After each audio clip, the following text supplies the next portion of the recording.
This is a requested video asking the question, has the transition from horses to automobiles fundamentally altered our understanding of ourselves?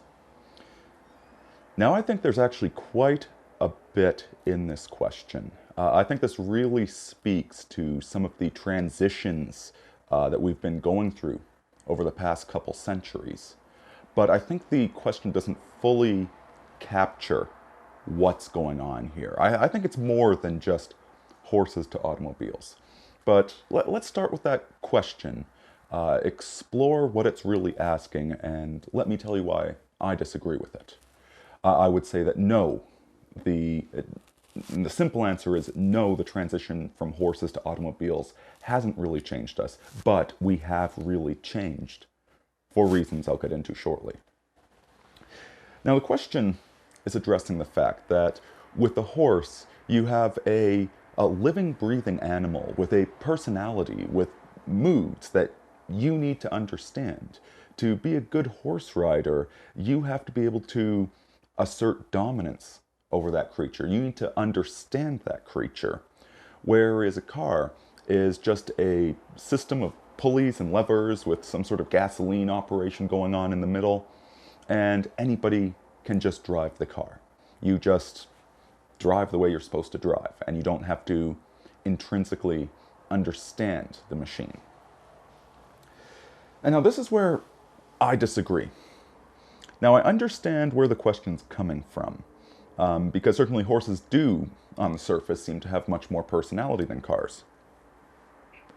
But myself, my relationship with automobiles is very in-depth. An automobile to me is something that is there to be understood. It does have a lot of personality to it.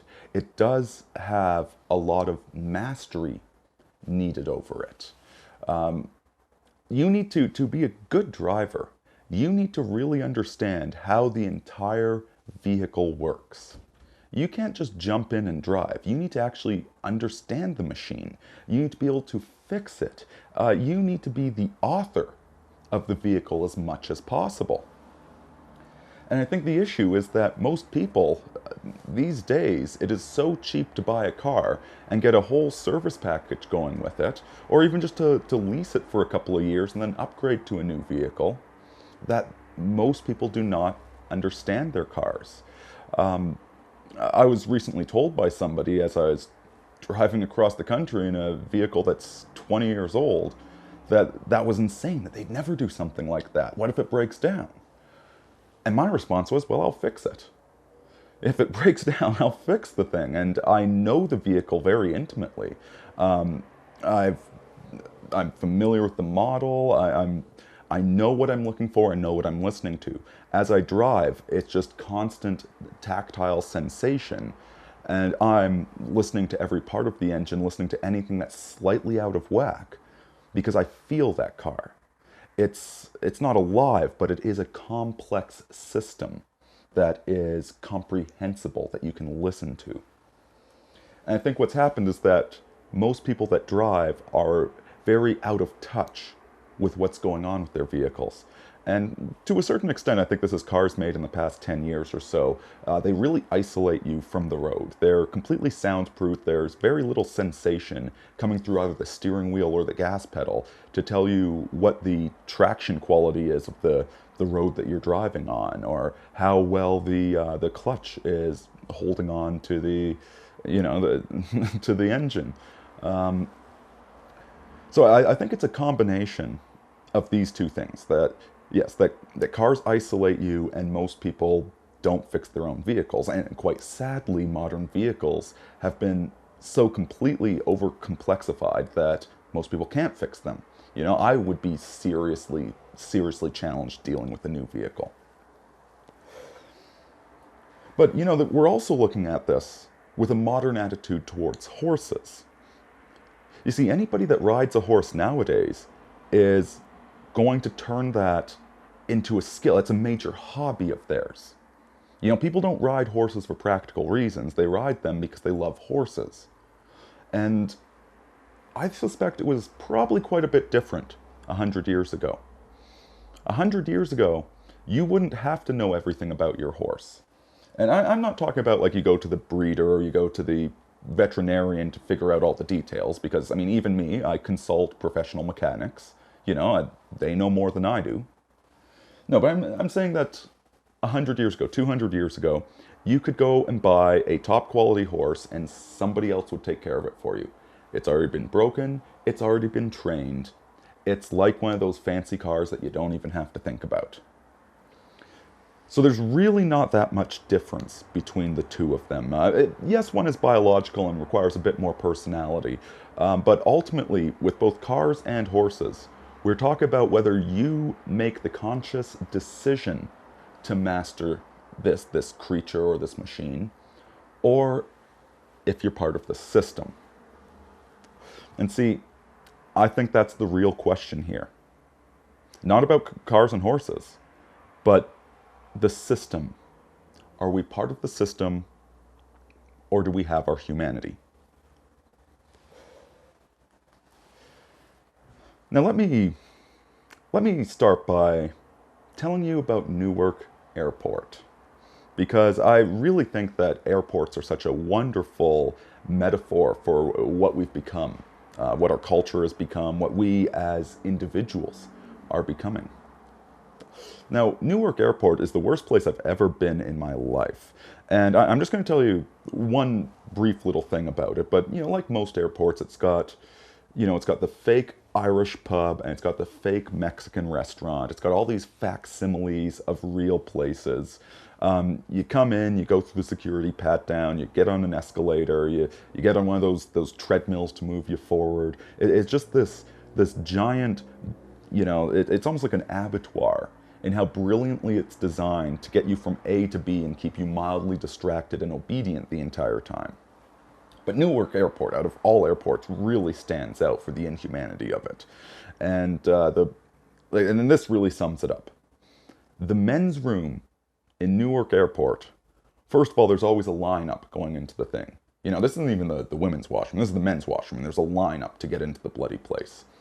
And then the urinals, and this is just absolutely devilish. The urinals are very close together, but they have those privacy screens in between them, which is kind of nice.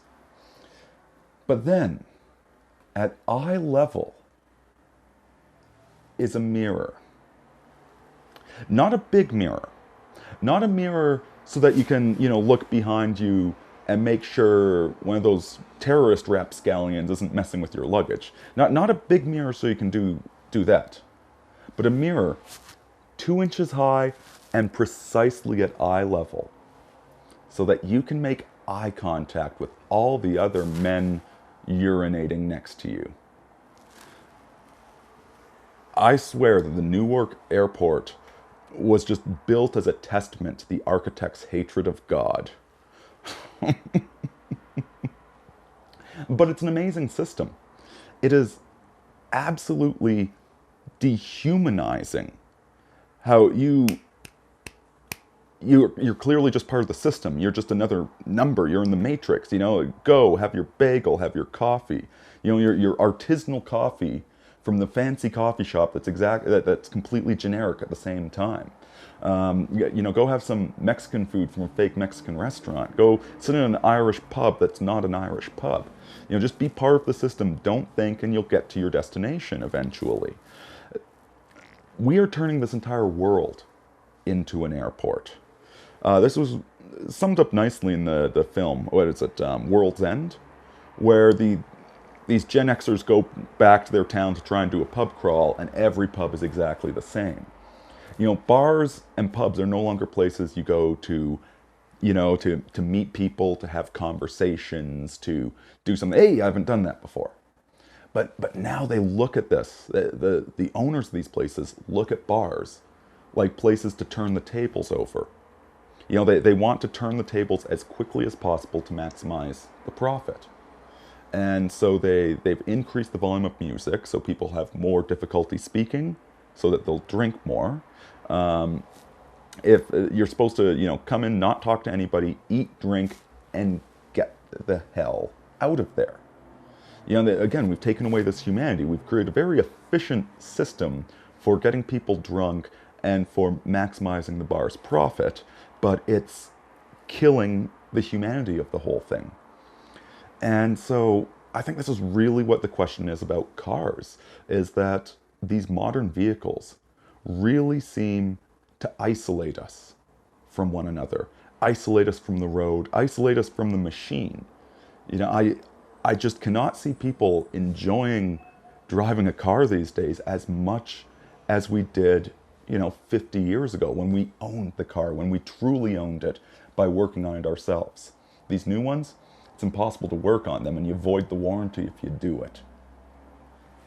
So just be part of the system. Don't think, don't complain. See, if you think or you complain at the airport, that's when you start getting in trouble. Don't make trouble for anybody. And things are not that horrible. Keep your head down, be faithful to the system. Nothing will happen to you. And really, I think that's what this question is getting at. And so this leads into my next point. Suffering and virtue. Now, Friedrich Nietzsche was a huge advocate of suffering. He actually despised alcohol because he considered it an opiate. That if you hate your life and you're miserable and you're really not accomplishing anything, you're just being another cog in the machine, you can dull that pain with alcohol. Whereas he would argue that any true greatness, whether it's a great artistic accomplishment or a feat of engineering or science, this always comes out of suffering. And again, like the airport, you're miserable when you're at the airport, but you're not quite miserable not miserable enough to do anything about it. You're just opiated enough to get through the whole process without complaining. Whereas Nietzsche says, we need to complain. And this actually recalls a conversation I was having with Aaron Clary a few months back about the self-driving car, which I think is appropriate given the question at the beginning of all of this. Now, Aaron was saying to me that he thinks it's just an absolutely wonderful invention. That you can, and there's always been those times, we've all been there where we're driving and we don't really feel like driving, and how nice would it be just to hit cruise control and close our eyes and lean back. And yes, that would be a very nice thing. I feel it. However, to me, the self-driving car just sounds like an absolute horror. It's the airport extending even further into our daily lives. Now, take a fellow that's working at one of these terrible corporate jobs nowadays. One of these jobs where you have to be sensitive to what the HR department wants you to think, where you can't hurt anybody's feelings. You're minding your P's and Q's. And they have policies and procedures for everything. You're not supposed to use your common sense. You're just supposed to follow the rules. This soulless, destructive obedience that is pushed with the entire modern system. Imagine you're working at one of these jobs. Right now, you've got a half-hour commute at the end of the day, through rush hour traffic, stressing you out, driving you up the wall. And so if that job is really that terrible, you're eventually going to quit. And you're just going to get a job flipping burgers, because at least then you don't have the commute. All right? Enter the self-driving car. All of a sudden, we're opiating that misery. We're adding painkillers to the whole mix. Like, you still have a half-hour commute, but because you're not fighting and struggling with this rush hour traffic, all of a sudden, you lean back and you pull out your Obama phone and you put on an episode of Robot Chicken. Or you put on an episode, like just some mindless comedy with no true satire, no true catharsis. and you laugh your ass off as you're driving home. All of a sudden, your terrible, soul-numbing corporate job is that much more tolerable. Too many of these luxuries, too many of these painkillers, and we stop noticing just how much pain we're in. See, that commute home that just drives you up the wall and makes you miserable, that can be the impetus to change your life, to do something with your life. Not to be a corporate slave, wasting all of your money on, stupid fashion accessories, like $150 jeans. All right, Levi's makes the best jeans on the planet. You don't get better quality than that. If you're spending $150 on jeans, there's something wrong with your life, at least in my opinion. But that's the thing. You might be in enough pain to actually change your life. You realize, hey, I'm hitting rock bottom. I need to change. There is something wrong with my life. I need to live for a purpose. Self-driving car, it's the opiate. So now you are just happy with your corporate slavery. You accomplished nothing with your life. And at 60, you're like, oh, where did all the time go? I never did anything. Now, with all that said, we need to do a part B for the suffering and virtue portion. The part B is Marxists and suffering. Because what I just argued on the surface sounds very similar to what you'll hear coming out of the beaks of this Marxist slime. If you're not familiar with it, one of the goals of cultural Marxism is to increase the amount of suffering in society on a low, latent level so that people become broken and hopeless and so that they're ready for the revolution. They don't actually want to, for instance, they don't want to take the working class who are being exploited by evil capitalists, and you know what, sometimes they have been. They don't want to take those people and help empower them. Empower, I love that word, as if somebody else can give you power. But they don't want to improve their lot in life. Not really. What they do want to do is organize them to create a massive revolution in civilization. They want to take the 1%, tear them down, and put themselves, revolution 360 degrees, put themselves up in that 1% position. And one of the ways they do this is they try and make conditions absolutely intolerable. They push for policies that on the surface might seem to help people, but ultimately make everybody so miserable and so disenfranchised that they're willing to follow a charismatic leader.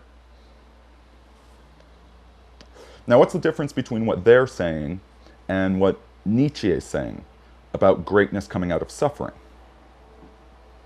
I think the fundamental difference is that it's a personal decision. When Nietzsche advocates suffering, it's fully acknowledged suffering on your own basis. That you need to embrace suffering to achieve great virtue. And for instance, the self-driving car that I'm arguing against is this manipulative sort of opiate. In fact, it's the flip side of the coin of what the Marxists are doing. The Marxists, for instance, John McIntosh recently saying that video games shouldn't be fun. John McIntosh, these Marxists want to undermine the things that make you happy. They want to, take away what little pleasures you have in life to make you miserable and to prepare you for the revolution. Whereas the opposite side of that coin is we want to give you these addictive, enjoyable, but fundamentally valueless constructs to play around with it, whether it be reality TV or games that really don't have any cathartic value to them. And I think we can all admit there's some video games that are just a complete waste of your time. And we want to addict you to those so you don't notice how horrible things are. Like these are really the two sides of the same coin. Whereas what myself and what Nietzsche, and I think the person asking the question that inspired this video are saying is that you need to embrace suffering and knowledge of your world to master it, to take authorship of your own life and authorship of the things in your world. Now, all of this, all of this really comes back to a fundamental question of what is civilization and the masculine and the feminine energies that make up civilization. Now, the feminine wants to nest while the masculine wants to explore. The feminine wants order and predictability, whereas the masculine is very chaotic and disruptive. And civilization is the product of both these energies, you understand. We need both of those energies. But see, the feminine is the system that we have in place. And when you get the masculine injected into that, the masculine is going to disrupt the system. The masculine is going to invent new technologies that completely change how everything works. You know, the masculine is very, very disruptive, which is the last thing you want to be in the airport. You know, the airport is the toxic feminine. It's the overwhelming femininity. It's the womb turned into the tomb, where everything is ordered, no innovation is allowed, no change is allowed, and if you dare to stick your head up, you will be smacked down by the hammer. And yet these very systems that we have are also enabled by the masculine innovation. The generation of new technologies, the generation of new ideas is what enables new and more powerful systems. And the pure masculine certainly doesn't have any luxury. The pure masculine is the state of nature. You know, it's the post-apocalyptic, the cowboy fantasy, and certainly as men, we are very romantic about that. But realistically, we don't want to live in a world where a broken leg means that you die of gangrene.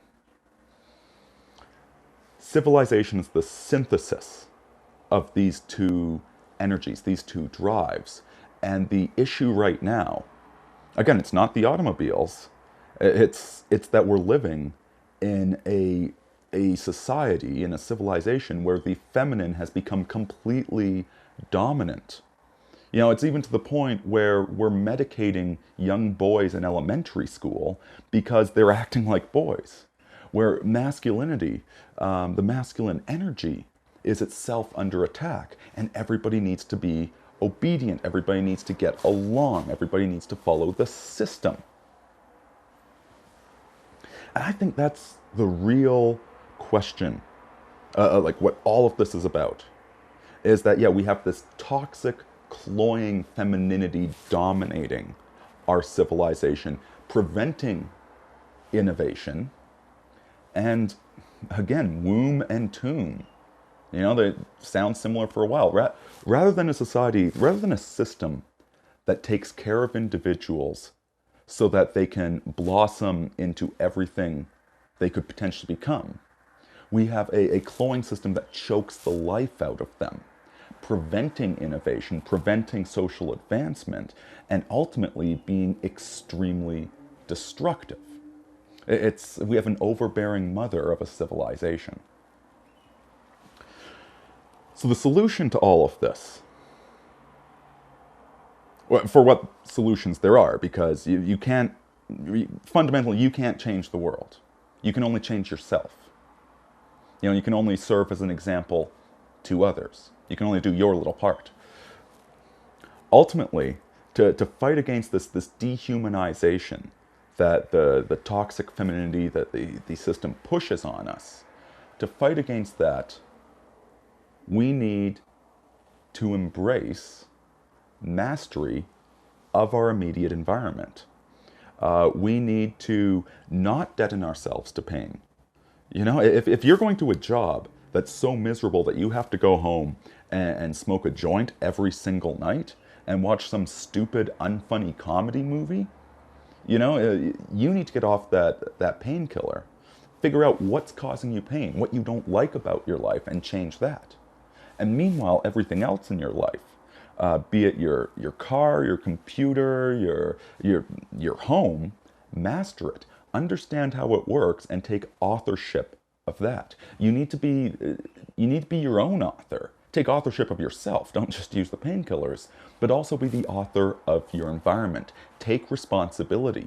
Take control and embrace suffering and virtue. Anyway, so that is the first of Aurini's Insight videos. If you've got a philosophical question or even some personal advice that you'd like from me, please hit the link below, send me an email, and I'll quote you a price. Anyway, Aurini out.